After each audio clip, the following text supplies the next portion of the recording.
आखिर क्यों और कैसे हुआ कंस और भीष्म पितामह के बीच एक महामुकाबला। दोनों के बीच हुए इस खास युद्ध में आखिर किसकी जीत हुई, जानने के लिए इस वीडियो को अंत तक जरूर देखें और साथ में जय श्री कृष्ण कमेंट करना बिल्कुल मत भूलिएगा। भगवान श्री कृष्ण की कृपा आपके घर व परिवार पर सदैव बनी रहेगी। महाभारत में अनेक योद्धाओं ने जन्म लिया और कुछ देवताओं के अंश थे तो कुछ शक्तिशाली राक्षसों के, किंतु कुरुक्षेत्र के युद्ध से पहले 3 राज्य ऐसे थे जिन्होंने कभी भी पराजय का मुंह नहीं देखा था, जिनमें से एक हस्तिनापुर, दूसरा इंद्रप्रस्थ और तीसरा द्वारिका। कहते हैं इन राज्यों पर आक्रमण तो देवी देवता भी नहीं करते थे, क्योंकि हस्तिनापुर में मौजूद पितामह भीष्म, इंद्रप्रस्थ में 5 पांडव और द्वारिका में स्वयं भगवान श्री कृष्ण, जो साक्षात भगवान विष्णु के ही स्वरूप हैं। लेकिन ऐसा हुआ क्या था कि कंस ने हस्तिनापुर में आक्रमण कर भीष्म पितामह से दुश्मनी मोल लिया था। आखिर क्यों दोनों के बीच हुआ था भीषण युद्ध। ये बात उस समय की है जब भीष्म पितामह हस्तिनापुर के राजा विचित्रवीर के विवाह के लिए कन्या ढूंढने के लिए निकले थे। उन्होंने कई सारे राज्यों में भ्रमण किया, परंतु उन्हें अपने भाई विचित्रवीर के लिए कोई भी उत्तम कन्या नहीं मिली।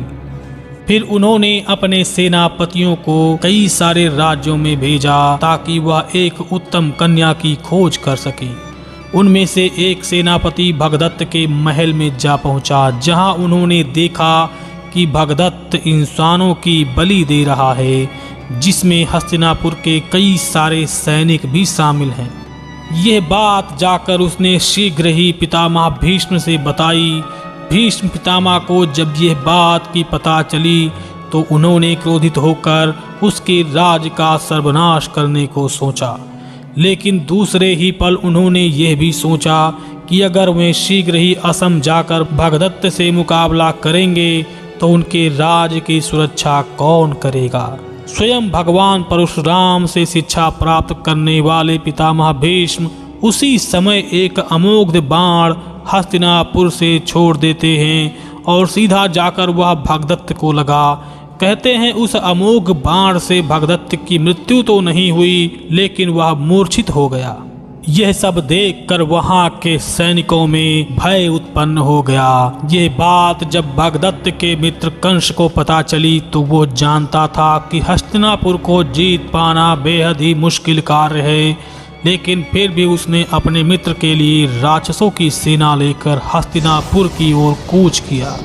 जब वह हस्तिनापुर के करीब पहुंचा तब उसने अपनी धनुष की टंकार करना शुरू किया और जोर जोर से गर्जना करने लगा।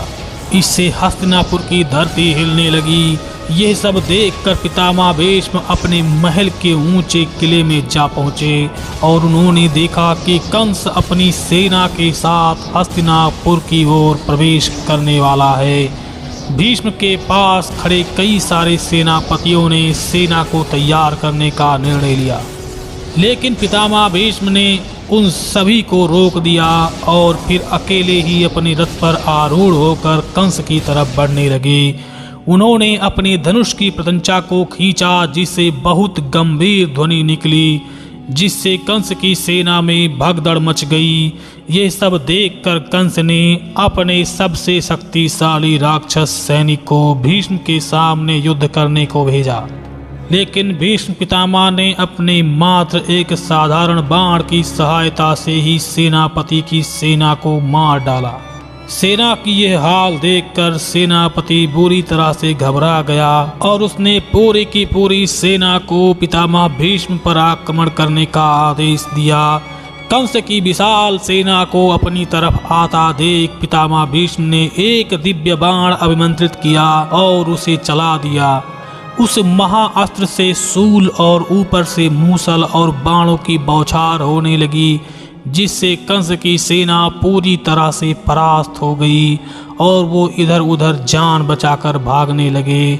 अपनी सेना को इस तरह भागते देख कंस अपनी सबसे शक्तिशाली मायावी अस्त्र भीष्म की ओर छोड़ देता है उस समय पितामह भीष्म का रथ समाप्त हो गया और फिर ये सब देखकर कंस जोर जोर से गर्जना करने लगा। ये सब देखकर पितामह भीष्म अत्यधिक क्रोधित हो उठे और उन्होंने अपना महारुद्रास्त्र का आह्वान किया। उस महाघोर अस्त्र के प्रकट होते ही धरती डोलने लगी, प्रचंड वायु चलने लगी, सृष्टि कांपने लगी।